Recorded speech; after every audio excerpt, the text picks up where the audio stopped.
Қайырлы күн, құрметті достар, барша көрермендер, баршаңызға жалынды сәлем. Бүгінгі күні бізде өзіміздің волонтерлермен подкаст айдары әрі қарай жалғасуда, және де бүгінгі біздің қонағымыз Ақмола облысы Мейірім волонтерлық орталығының жетекшісі Дарханбек Аяулым. Аяулым ханым, қош келдіңіз, үлкен рахмет. Дәл қазіргі бүгінгі біздің волонтерлермен подкаст айдарының кезекті қонағы болып келіп отырсыз. Қазіргі уақытта енді өзіңізбен бірге таныстырып өтсеңіз, жалпы қазіргі уақытта жазғы кезеңде қандай жұмыстар атқарылып жатыр, жалпы қандай жоспар бар, бармен бөлісіп өтсеңіз. Баршаңызға қайырлы күн, шақырғандарыңызға рахмет. Есімім Аяулым болады, Мейірім волонтерлік ұйымының жетекшісімін. Жалпы қазіргі таңда жазғы уақытта Таза Қазақстан экологиялық акциясы жүргізіліп жатыр. Сенбіліктер және де іс-шаралар қарқынды жұмыс атқаруда. Енді қалада студенттер жоқ көбіне, сол себепті сәл көп іс-шараларымыз бәсеңдеп қалғаны бар. Қазіргі таңда жалпы осы волонтерлық орталықтың жұмысы негізі басынан бастап бізде эко бағыт бойынша жұмыс бастауын алған болатын. Қазіргі уақытта жалпы университет барысынан қандай көмек бар, университеттің жалпы жоғары оқу орындарындағы қандай тенденция бар, яғни волонтерлықты дамыту, ілгерілету жұмыстары бойынша. Жалпы қазіргі таңда Шоқан Уәлиханов университеті бізде волонтерларды қолдау үшін әрбір жатақханада волонтерлық орталық ашқан болатын. Ода біздің волонтерларымыз да бар. Және де біздегі волонтерлардың әрбір айтқан дүниелерін ол кісілер бірден қолдап, сол дүниені жүзеге асыруға көмектеседі. Жалпы осы уақытқа дейін бізде волонтерлық орталықтарымыздың бірі университет жәрмеңке өткізген болатын. Соны қолдады. Біздер балалар үйіне барамыз деген кезде барлық жағынан бізге қолдау көрсетіп, өздерінің демеушіліктерін көрсетеді. Жалпы айтып өткенде жаңа жәрдем десу бойынша жәрмеңке ұйымдастырған болатсыздар. Содан жалпы ол қайырымдылыққа арналған жәрмеңке болды ма, одан қандай қаражат жалпы қай жаққа жұмсалған айтып өтсеңіз. Жалпы одан түскен қаражаттың барлығы қайырымдылыққа кетеді. Бізде университетте сол қазақ әдебиеті жағынан, тарихшылар жағынан ұйымдастырылған жәрмеңке болды. Ода түскен қаражаттың барлығы сол қайырымдылыққа, балалар үйіне, қарттар үйіне кеткен болады. Яғни сіздер ол жаққа барып, азық-түліктер себеттерін алып, концерттік бағдарлама ұйымдастырып, осындай қайырымдылыққа арналған акцияларды өздеріңіз қолға аласыздар, иә? Жалпы өзіңіздің қазіргі уақытта енді барлығымыз білеміз, біраз жетістікке жеткен волонтерлердің қатарындасыз, санаулы уақыттың ішінде көптеген форумдарға қатысқан болатынсыз. Жалпы біздің мемлекеттің ішіндегі үлкен жоғары деңгейде өткен форумдардың қатысушысыз. Жалпы бұл волонтерлікке келудің басты себебі қандай қызығушылық болды? Біреу бәлкім сізге бағыт нұсқа берді ма? Өзіңіздің бала кезден бір арманыңыз болды ма? Қалай келдіңіз бұл бағытқа? Жалпы волонтерлыққа келу менің мектеп кезден жасап жүрген жұмыстарым. Мектеп кезде осы белсенділік жолында жүрген болатын. Университет қабырғасына түскен кезімде де, бірінші курс кезде мен қайырымдылық бір ұйымға кіріп, сол кезде қайырымдылық акциясын ұйымдастырып, сол айынан бастаған болатын. Жалпы волонтерлық ол еріктілердің еңбегі емес, шынымен де ол еріктілердің шын жүректен қалаған дүниесі. Жалпы мен волонтер болуым біреуге пайдам тисе екен, көмектессем екен, шынайы көмектессем екен деген ниетпен ғана болатын дүние. Ол кісілерден бір мен мансап жинайын, атақ жинайын деген мүлдем ой болған жоқ. Және осы белсенділік жолында бірінші курс кезде маған бітіруші түлектердің айтқан сөзі бар. Әрбір жасаған жұмыстарыңның өзіндік нәтижесі болады. Сол дүние түбі сендерді көрсетеді, жетістіктеріңді көрсетеді. Сол дүниемен жүріңдер, атақ жинамаңдар деген болатын. Шынымен де мен жасаған жұмыстарымның артында бір атақ жинайын, мансап жинайын, бір жерде көрініп қалсам екен деген ой болған жоқ. Барлығы өзінің еңбегімен келген дүниелер. Жалпы өзіңіздің де қазіргі уақытта енді артыңыздан еріп келе жатқан волонтерлердің саны өте көп екенін барлығымызға мәлім. Өзіңіз енді басшы болып тағайындалдыңыз, шын жүректен құттықтаймыз. Және де айтып өтетін жайт, осындай топпен жұмыс жасау қаншалықты қиын, өзінің бір бәлкім оңай тұстары, қиын тұстары бар шығар. Олармен жұмысты жалпы жақсы деңгейде жасау үшін қандай өзіңіздің кейстарыңыз, бәлкім өзіңіздің бір лайфхактарыңыз бар шығар, солармен бөлісіп өтсеңіз. Жалпы волонтерлармен жұмыс істеу негізінде оңай, егер олармен сен шынымен де ағалы, әпкелі, сіңілі болып аралассаң. Жалпы қазіргі таңда өзімнің волонтерлардың барлығын өзімнің інік сіңілдерім ретінде көремін. Олар да менің тәте деп есептейді. Бізде андай жетекші болмаса волонтер деген қағида жоқ. Барлығымыз бір үйдің балаларында жұмыс істейміз. Сол кезде жұмыстың нәтижесі болады. Егер де бір жұмысқа бір нақты талаппен осылай қойсан, ол кісілер де кейде шаршайды. Өздеріне бұйрық берген уақытта ол кісілер де жалыға бастайды. Ол уақытта ол жұмыстың нәтижесі өнбейтіні анық. Сол себепті біз бір үйдің баласындай, мен оларға ұрсам кейде, бірақ олар көтереді барлығын, оларды маған еркелейді, мен олардың еркелігін көтеремін, бірақ жұмыс барысына келген кезде жұмысты істейміз. Яғни іштей жаңағы барлық бір шараға дейін әрине іштей бір кухняда, ішкі асханада әртүрлі сөздер болады, өздеріңіз тәрбиеге жөндіріп аласыз, ал шараға келген кезде барлықтарыңыз бір үйдің баласындай атқарасыздар. Өте керемет. Жалпы тағы да бір осы сәтте бөлісіп өтсеңіз, волонтерлік салада бір бәлкім естен кетпейтін сәт болса, болмаса бір керісінше көңіл күйіңізді түсірген, жылап қалған бір сәттер болды ма екен? Ең бірінші бәлкім шыққан бір шығыстарыңыз болса, сол нәрсені айтып өтсеңіз, әрине ондай сәт болса. Есте қаларлық сәт, ол менде балалар үйіне бару, Шанская мектепке толмағандар даярлау орталығына барған болатынбыз. Ең алғашқы барған сезім өзімен жасты қатарластар, және ол кезде жетекшілеріміз бар, сол кезде барған болатынбыз. Ыстық естелігім менде сол кезде.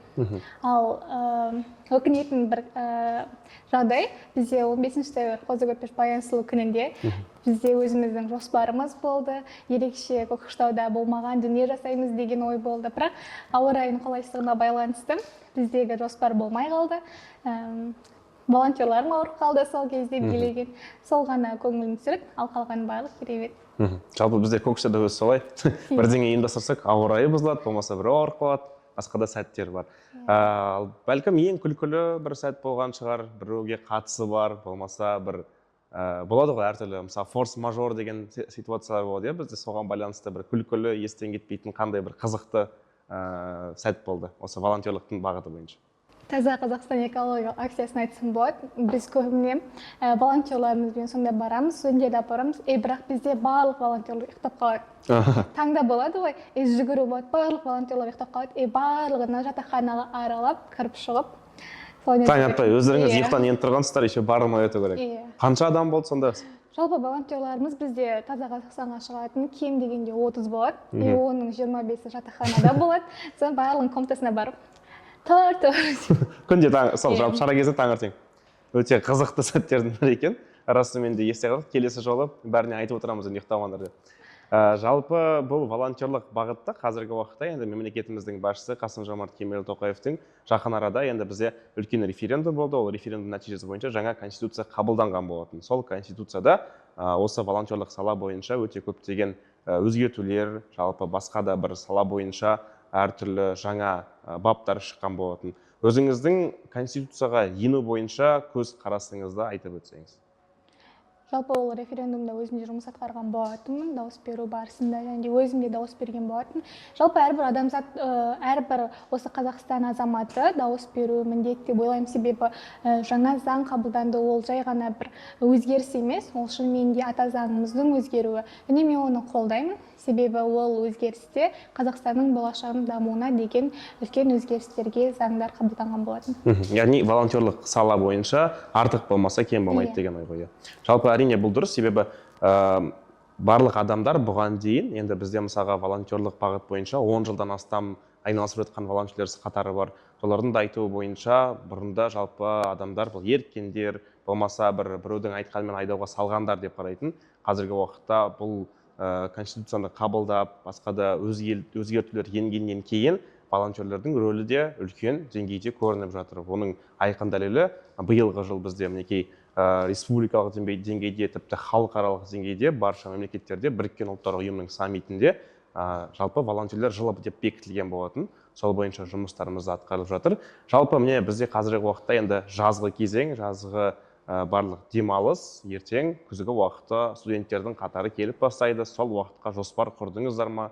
Қандай өздеріңіздің үлкен бір бәлкім жобаларыңыз бар? Эксклюзивті бәлкім біреуге бар шығар, әлі естімеген, сонда айтып өтсеңіз жақсы болады. Ертең бізде бұйырса қыркүйек айынан бастап жұмысымызды жалғастырамыз, студенттер келеді және қатарымызды толықтырамыз. Бірінші курс студенттерімен жаңалықтарымыз жалпы балалар үйіне қайтадан бару және де ол шараларды нақты түрде жұмыс атқару студенттердің. Және бір айта кететін жағдайымыз, бірақ осы жолы перваштарды қарсы алуды ерекше қарсы алғымыз келеді, себебі тек мейірімнің уже қатары кең болғаннан кейін іс-шара ретінде, яғни концерттік бағдарлама ретінде жасау жоспарымызда бар, және оның сценарийі жазылып жатыр, келісімді жүргізіп жатырмыз, бұйырса қабылдау кешінде күтеміз. Жақсы, рахмет үлкен. Эксклюзивті шақырту да болып жатыр ғой бізде. Бұл жерде енді бұл тек бірінші жаңағы курс студенттеріне агитациялық жұмыс ретінде арналатын көңілді кеш болады, иә? Негізінде біз жатақханалардың барлығын аралаймыз, жұмыстарды жүргіземіз и концерттік шара ретінде жасаймыз. Жалпы бұл тек қана университеттің жаңа тұсында ғана емес, тіпті жатақхананың ішінде де өздеріңіз шаралар ұйымдастырасыздар ғой, иә? Жақсы. Спорттық шараларды да қолға алып, жалпы одан басқа да бағыттарыңыз бар ма? Тек қана экологиядан бөлек? Әрине, жалпы бағыттарымыз осы концерттік іс-шаралар ұйымдастырамыз, яғни тек студенттерді экология акция десек те олар жалғайды ғой, сол себепті көңілді іс-шаралар, ойындар болса ұйымдастырамыз, тренингтер, семинарлар ұйымдастырамыз, балалар үйіне сол қайырымдылық акцияларын жасаймыз. Жалпы волонтерларымыз не дүниеге қызығады, соның барлығын жасауға тырысамыз. Осы уақытқа дейін ұсыныстар келді, сол кісілердің ұсыныстарын жасадық, тренинг, семинар, сол қарттар үйі, балалар үйі. Жалпы тимбилдинг ретінде өздеріңіздің өзара коммуникацияларыңызды жақсартасыздар ғой, иә? Жақсы. Тағы да бір сұрайтын жайт, жалпы әртүрлі форумдарға жаңа айтып өттім, қатысып жатырсыздар, әртүрлі форумдарда өздеріңізге жаңа білім алып жатырсыздар. Бір есте қаларлық форум болды ма, және де бәлкім сіздерде сондай мүмкіндік болса, өздеріңіз қандай форум ұйымдастырғанды, қандай бағытта, жалпы қандай сценарий бойынша көресіз, сол жайлы айтып өтсеңіз. Есте қаларлық форум ол осы жылы Алматы қаласында СДУ университетіне барған болатынмын. Университетіміздің белсенді студенті, жетекшісі ретінде. Есте қаларлығы біз пойыздан түстік, ұйықтаусыз бірден университетке барған болатын, себебі жолда кептелістер болады. Ұйқы қанбаған? Ұйқы қанбаған мүлдем 2 күн жолда жүріп, бірақ сол кезде адамдардың атмосферасы, барлығымен араласу, жоғары деңгейде дайындықтар, жақсы күтіп алулар болды. Ойындар, кездесулер, және ол жерде таза Қазақстан болды. Әйтеуір, қайда барсаңыз ұйқы мен таза Қазақстан қалмайды екен, иә? Жақсы. Солайынан, тағы да ұйқысыз қайттан біз пойызға ертесі күні қайтқан болатынбыз. Солай бір күніміз ұйықтамады, бірақ сол бір күніміздің өзі ерекше есте қалақтай жақын жандармен таныстық. Барлық университеттегі осы Қазақстан бойынша келген болатын белсенділері, жетекшілері. Сол кезде барлығымызбен пікір алмасу, ой алмасу болған болатын. Сол ерекше есте қалған форум болды. Жалпы қандай форум ұйымдастырар болғанда, бізде шынымен де Шоқан Уәлиханов университеті ретінде Көкшетау қаласы кішкентай болғанымен мүмкіндігі зор қала ғой. Сол себепті барлық қазақстандықтарды осында шақырып университетте оқитындарды Көкшетау қаласымен таныстырып, табиғатымен таныстырып, біздің өзіміздің білімімізді көрсетіп, Шоқанның қызықты жақтарын көрсетсек, сондай іс-шаралар ұйымдастырсақ. Яғни университеттің имиджін арттыратын бір форум ұйымдастырсаңыздар, өте керемет, ұсынып көріп қолдау алады деген ойдамыз. Өзіміздің де тарапымыздан әрине көмек көрсетеміз. Және де енді подкастымыздың аяғына қарай келе бастасақ, сұхбатымыздың ең соңғы сөздерін өзіңізге тапсырсақ, камераға қарап, бізге жаңа белсенді студенттер, жаңа керемет оқушылар келіп жатыр. Бізде енді алдағы уақытта үлкен жаңалық, жаңағы тек қана студенттермен ғана емес, мектеп оқушыларымен де жұмыс тығыз түрде жасалатын болады. Сол осы керемет жандарға өзіңіздің тілектеріңіз болса, бәлкім біздің қатарымызға қосыл дейтін лозунгтарыңыз болса, айтып өтуге рұқсат. Барлықтарыңызды осы мейірім волонтерлық ұйымның волонтері болуға, белсендісі болуға шақырамын. Волонтер болу ол еріккеннің ермегі емес, ол шынымен де өз жүректен шығатын еріктілердің адамдарға өз көмегімді тигізсем, осы адамдарға пайдам тисе екен деп шын жүректен шығатын дүние. Сол себепті сіздердің жүректеріңізде мейірім болса, бізге келіңіздер, қосылыңыздар. Мейірімді жүректердің мекені. Өте керемет, үлкен рахмет барлықтарыңызға. Дәл осы біздің осындай подкасттарды, басқа да айдарларымызды қолдап отырыңыздар. Алдағы уақытта да өте керемет қызықты контент, қызықты жобалар жоспарда бар. Барлықтарыңыз бізбен бірге болыңыздар. Әр уақытта жақсылық жасап жарысайық. Таза Қазақстан.